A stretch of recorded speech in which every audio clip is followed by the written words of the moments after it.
Welcome to the channel. Let's are you crack it? Hope you all are doing well. So today is our day 5 video on MCQ series from chapter Money Functions and Supply, which is a part of macroeconomics of +2 class. तो हम already 20 MCQs कर चुके हैं इसी chapter से और आज हम करेंगे 21 to 25 MCQs. Clear?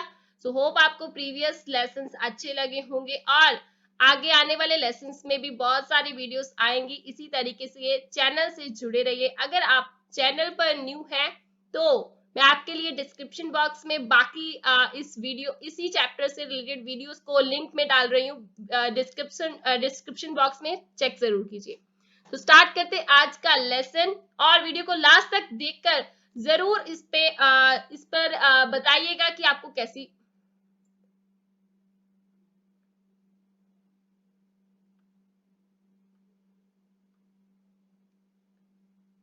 Hello Lana, welcome to the channel. Let's crack it. Hope you all are doing well. So today is our day 5 video on MCQ series from chapter Money Functions and Supply, which is a part of macroeconomics from +2 class.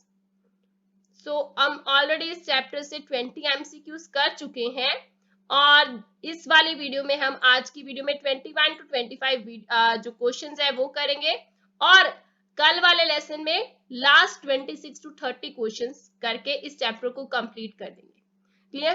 Hope आपको previous videos अच्छी लगी होंगी और अगर आप channel पर new है तो चैनल के रिलेटेड बाकी जो इस लेसन से रिलेटेड वीडियो है मैं उनका लिंक डिस्क्रिप्शन बॉक्स में डाल रही हूं, उनको जरूर देखिए. तो स्टार्ट करते आज का लेसन. सो हमारा आज का क्वेश्चन फर्स्ट है और 21 question from this chapter. Who supplies money in India? A very easy question. Options पर चलते हैं. सो ऑप्शन क्या है? The RBI, option B is commercial banks, option C is government या D none of these, sorry all of these.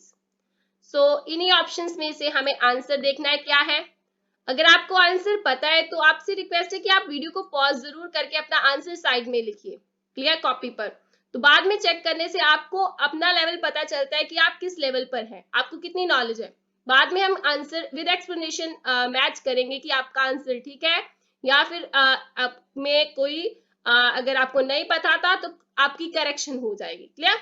सो हमारा answer क्या है? बहुत इजी आंसर है. सप्लाई. कौन सप्लाई करता है मनी में इंडिया में? हमारी कंट्री में मनी को सप्लाई कौन करता है? आरबीआई करता है, कमर्शियल बैंक करता है या गवर्नमेंट करती है? All of these. इसका आंसर क्या है? All of these. अब एक्सप्लेनेशन पर चलते हैं. सो आंसर है D none all of these. So इसकी एक्सप्लेनेशन क्या है? सिंपल सी एक्सप्लेनेशन है. सप्लायर्स जो है मनी के तीन है main. Central bank of the country first जो सप्लायर है. अब इस बात को याद रखिएगा, इसी बात को याद रखिएगा पॉइंट टू पॉइंट, क्योंकि इसके आने वाले लेसन में फिर से क्वेश्चन आएगा इसी से रिलेटेड. फर्स्ट जो सप्लायर है, फर्स्ट सप्लायर जो कि है central bank of the country, RBI बोलेंगे हम उसे. क्लियर? तो सेकंड जो सप्लायर है वो कमर्शियल बैंक है. सेकंड सप्लायर कौन है? Commercial bank. And third and final supplier कौन है?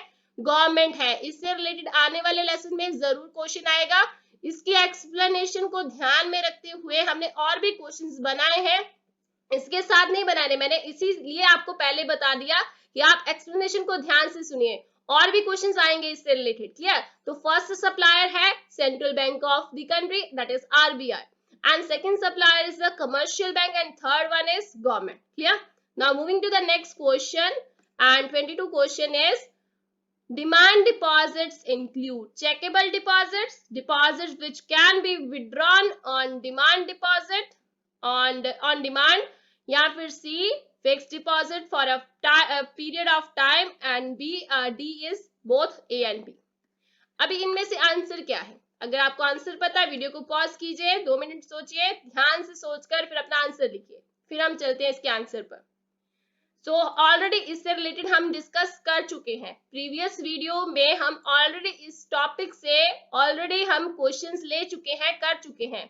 अगर आपने प्रीवियस वीडियोस को देखा है तो आपके लिए ये लेसन बहुत इजी होने वाला है आज का. क्लियर? ये क्वेश्चंस बहुत इजी होने वाले हैं क्योंकि प्रीवियस वीडियो से कुछ क्वेश्चंस जो कंटेंट हमने प्रीवियस वीडियोस में किया था, टॉपिक्स किए थे, उनमें से क्वेश्चंस फिर से रिपीट हो रहे हैं, क्वेश्चंस रिपीट नहीं हो रहे लेकिन टॉपिक्स रिपीट हो रहे हैं। क्लियर? तो क्वेश्चंस को घुमा घुमा कर अलग अलग तरीकों से बताया गया है कि किस तरीके से क्वेश्चंस पेपर में आ सकते हैं उसी कंटेंट को यूज करके। क्लियर?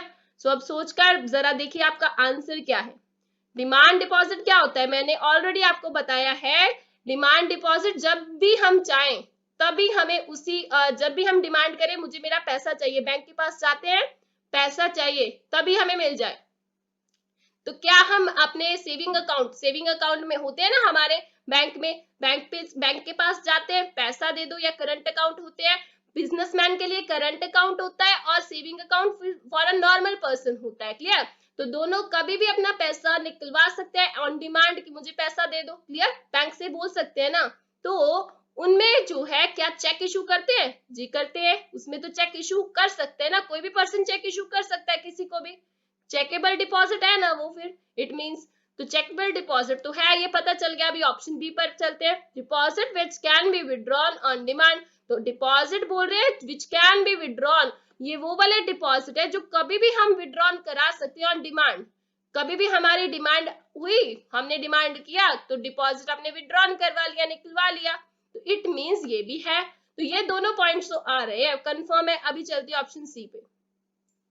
ऑप्शन सी पर लिखा हुआ है fix deposit for a period of time. अभी क्या डिमांड डिपॉजिट फिक्स डिपॉजिट है?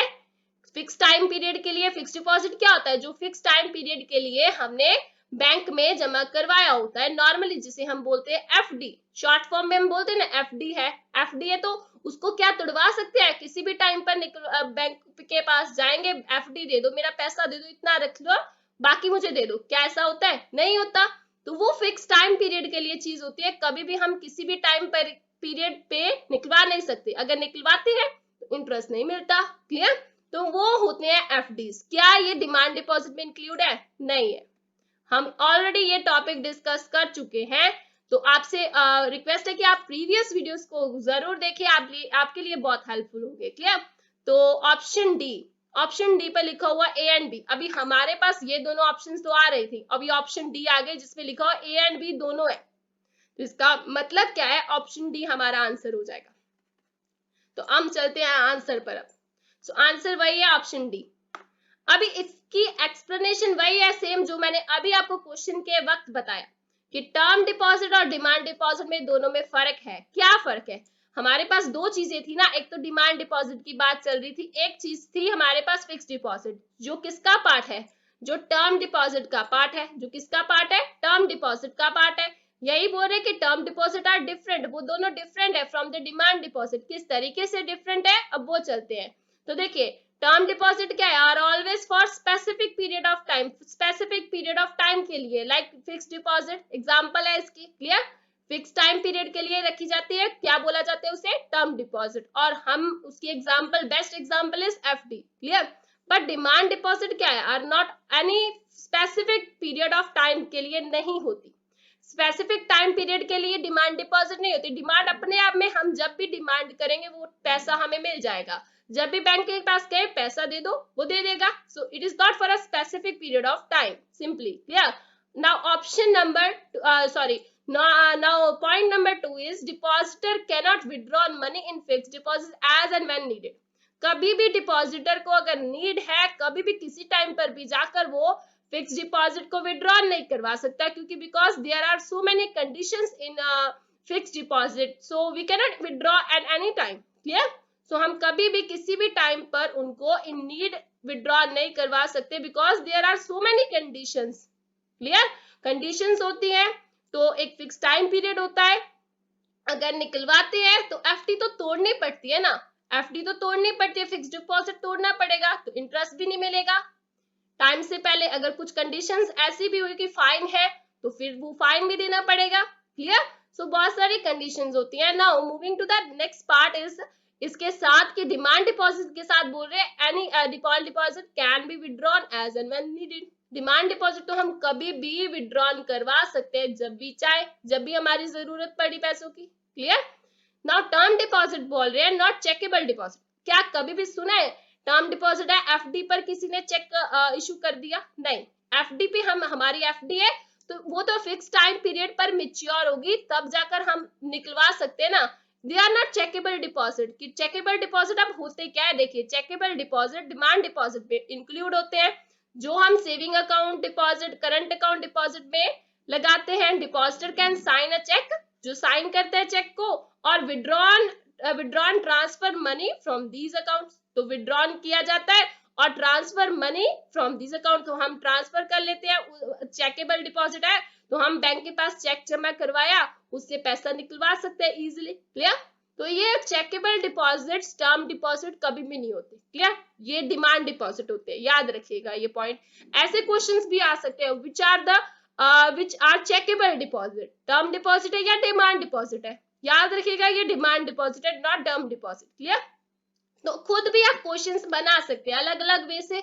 इसी टॉपिक से आप देखें तो बहुत सारे क्वेश्चंस बन जाते हैं। क्लियर? जरूरी नहीं होता कि जो आपने किया है स्पेसिफिकली वही क्वेश्चंस आएंगे। घुमा फिरा के एक ही टॉपिक से पेपर में बहुत सारे क्वेश्चंस पूछे जा सकते हैं। क्लियर? सो मेन बात है आपको कंसेप्चुअल क्लैरिटी होना बहुत जरूरी है। Now moving to the next question 23।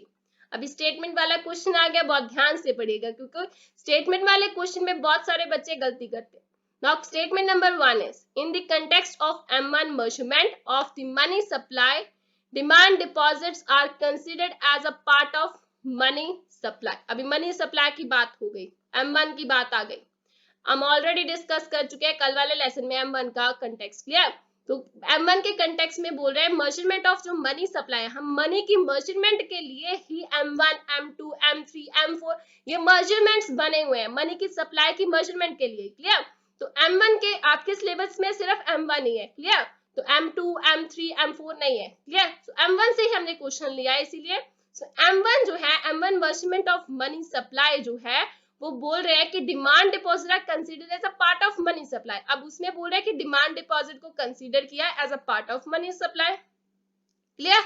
Now statement 2 में बोल रहे हैं in the context of M1 measurement of money supply, term deposit are considered as a part of money supply. अब टर्म डिपॉजिट भी बोल रहे हैं कि कंसीडर किया है उसको पार्ट ऑफ मनी सप्लाई। तो अब आपको अगर याद हो कल वाले लेसन में कि M1 में क्या आता है, डिमांड डिपॉजिट आता है या टर्म डिपॉजिट आता है, याद करिए अगर आपको पता है तो। बहुत इजी क्वेश्चन है, अगर आपने प्रीवियस लेसन को अच्छे से सुना है तो बहुत इजी क्वेश्चन है। डिमांड डिपॉजिट या टर्म डिपॉजिट या दोनों, जरा सोचिए बहुत ध्यान से तो पता चल जाएगा। बहुत इजी क्वेश्चन है, आपको अगर M1 का फॉर्मूला याद है ना तो बहुत इजी हो जाएगा आपके लिए, उसी में आज का आपका आंसर छिपा हुआ है। इसका आंसर क्या है, ऑप्शंस पर चलते हैं। ऑप्शंस है हमारे पास, statement number 1 is correct and statement 2 is incorrect. Statement 2 is correct but statement 1 is incorrect. Both statement 1 and 2 are correct. Now both statement 1 and 2 are incorrect. कौन सा आंसर है इसका, जरा सोचिए। अगर आपको पता है वीडियो को पॉज करके आप अपना आंसर लिख सकते हैं साइड में, फिर मैच कर सकते हैं विद द एक्सप्लेनेशन। क्लियर? तो इसका आंसर है ऑप्शन ए। क्यों है इसका आंसर ऑप्शन ए? स्टेटमेंट 1 इसमें करेक्ट है, बिल्कुल करेक्ट है, लेकिन स्टेटमेंट 2 बिल्कुल इनकरेक्ट है। कोई 1% भी चीज उसमें सच नहीं है। क्यों नहीं सच? क्योंकि M1 के फॉर्मूले में क्या चीज है, M1 के फॉर्मूले में डिमांड डिपॉजिट है, लेकिन टर्म डिपॉजिट इंक्लूड नहीं किया जा सकता। तो ये ऑप्शंस ऑटोमेटिकली गलत हो जाते हैं। तो देखिए जरा हम फॉर्मूले पर चलते हैं अब इसका, तो इसका आंसर ऑप्शन ए है। अब अकॉर्डिंग टू M1, ये ऑलरेडी हम डिस्कस कर चुके हैं प्रीवियस लेसन में, प्रीवियस वीडियो में, उनको जरूर देखिएगा, आपके लिए बहुत हेल्पफुल होंगे। यही सेम क्वेश्चंस हम हर एक टॉपिक से, हर एक टॉपिक को कवर करें कि जिसमें से कोई भी ऐसा टॉपिक रह ना जाए जिसमें क्वेश्चंस नहीं हो सकते। क्लियर? तो सिलेबस के अकॉर्डिंग हम हर टॉपिक को टच कर रहे हैं, तो फिर भी आपको ये रिक्वेस्ट है कि आप जरूर उनको देखिए, क्योंकि हर एक आपके लिए अगर क्वेश्चन सेम नहीं आए तो एटलीस्ट आपने अगर लेसन की रिवीजन नहीं की तो उसकी एक्सप्लेनेशन जो हम डिस्कस करते हैं उनमें बहुत सारे और क्वेश्चंस भी बन सकते हैं, जिससे आपकी रिवीजन भी हो जाएगी। क्लियर? नाउ एक्सप्लेनेशन पर देखिए जरा M1 का फॉर्मूला क्या है। M1 is equal to C DD and OD। C क्या था? Currency held by public. मैंने कल भी बताया था आपको कि जो करेंसी हेल्ड बाय पब्लिक होती है, like coins as well as paper notes, जिसमें कॉइन्स और पेपर नोट्स होते हैं, वही क्या होती है? C ही यानी कि करेंसी।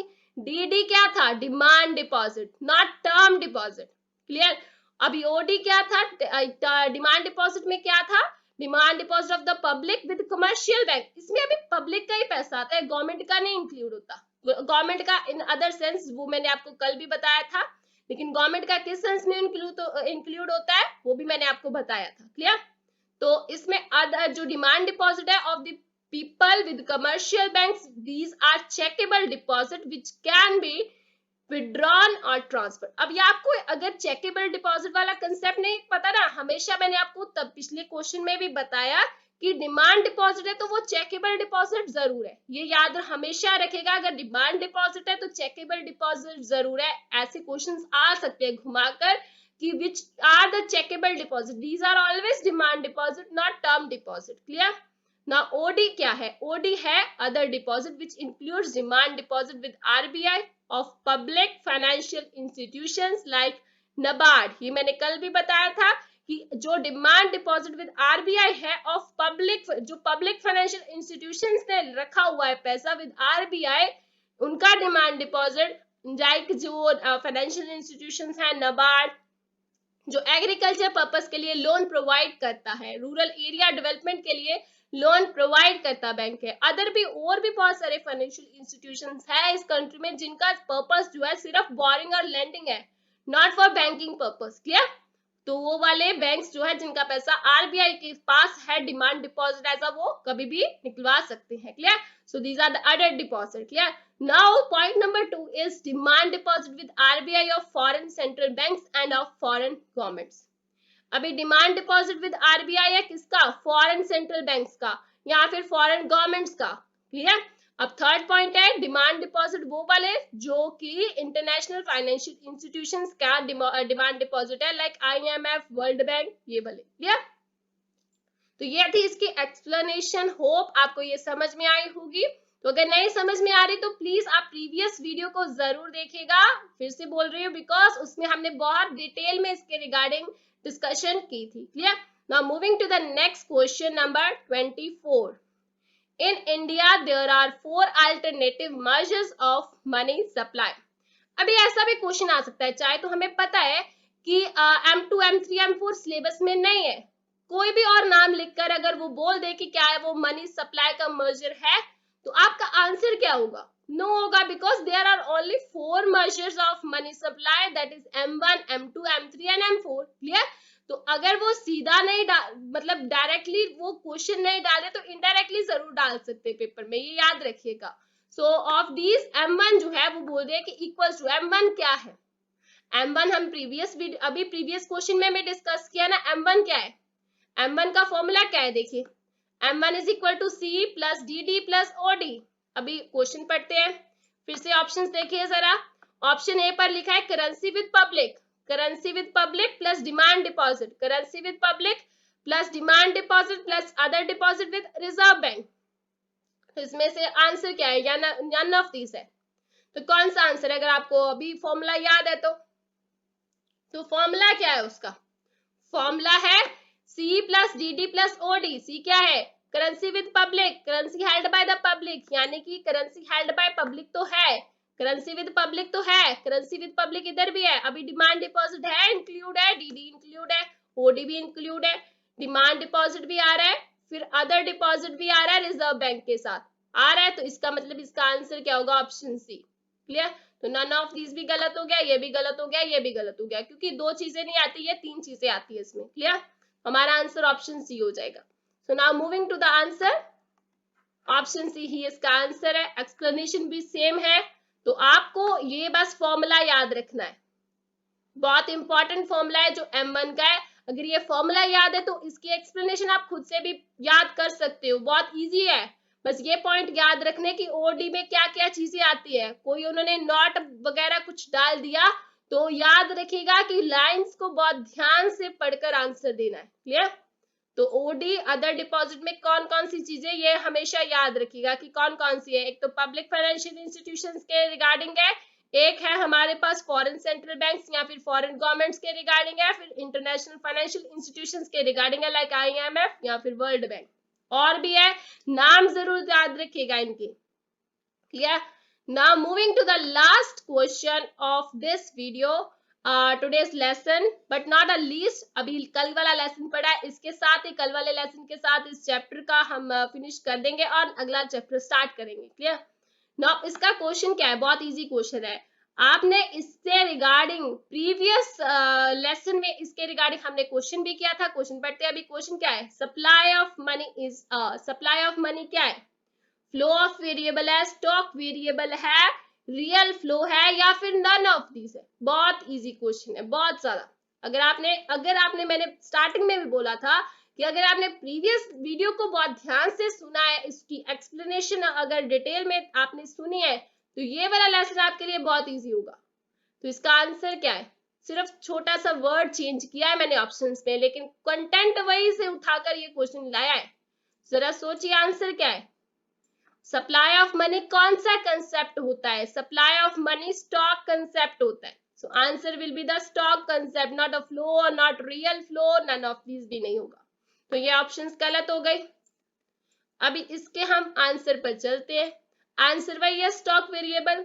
अभी हमने पिछले लेसन में किया था same question, supply of money is a stock concept. उसने कंसेप्ट वर्ड यूज किया था, इसमें वेरिएबल कर दिया, छोटा सा चेंज किया, लेकिन क्वेश्चन सेम था। तो उसी कंटेंट से उठाया गया क्वेश्चन था। लेकिन हमने क्या किया था, प्रीवियस जो वीडियो में क्वेश्चन किया था, वो हमारे पास स्टेटमेंट और असर्शन रीजन का क्वेश्चन था इससे रिगार्डिंग। लेकिन आज के हमने लेसन में सिंपल क्वेश्चन उठाया, तो बहुत इजी क्वेश्चन उठाया, उससे भी इजी उठाया। लेकिन प्रीवियस वाला असर्शन वाला क्वेश्चन था, स्टेटमेंट वाले क्वेश्चन थे। क्लियर? उसमें से हमने उठाया क्वेश्चन था। लेकिन आज हमने डायरेक्टली पूछ लिया कि सप्लाई ऑफ मनी क्या है, स्टॉक कंसेप्ट है। क्लियर? ये हमने प्रीवियस में भी बात की थी कि हम stock money, supply of money में एक स्टॉक कंसेप्ट है, और ये जो है वो वाला स्टॉक ऑफ मनी है ऑफ ऑल टाइप्स। हर एक टाइप की मनी इसमें आती है, कॉइन्स की, नोट्स की, चेक्स की, बिल्स की, रिसीवेबल, पेबल्स की, held by the people of a country at a point of time. It doesn't include, कौन सी इंक्लूड नहीं होती, supply of money held by government, supply of money held bye banking system of a country, चाहे वो central bank हो चाहे वो commercial bank हो।